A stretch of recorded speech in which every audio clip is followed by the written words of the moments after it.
çdo bidat është dalalet, dhe çdo dalalet vendin e ka në zjarr.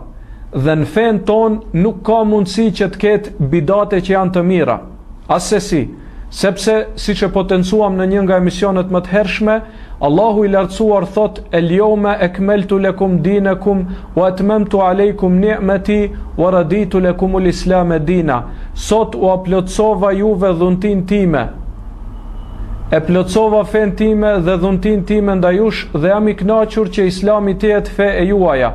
Feja jonë është e përsosur, nuk ka nevojë për rrisi në fe. Bidat, kur themi bidat, është për qëllim gjërat e reja që janë në fe, të cilat nuk janë njohur në kohën e Muhamedit sallallahu alaihi wasallam dhe shokëve të tij. E nuk e kemi për qëllim për rrisit në çështjet e kësaj bote.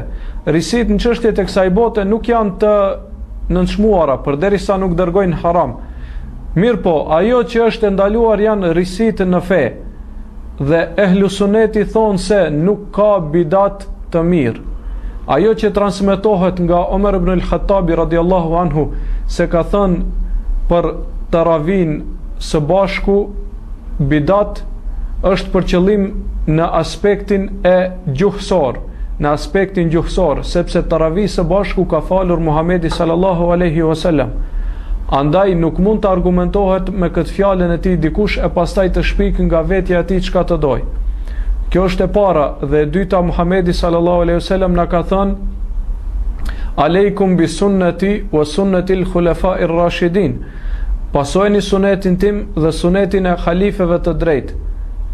Omer ibn al-Khattabi është prej halifeve të drejtë, dhe suneti i tij është suneti Muhamedit sallallahu alaihi wasallam, përderisa e dim se ata bazohen në fenë e Allahut.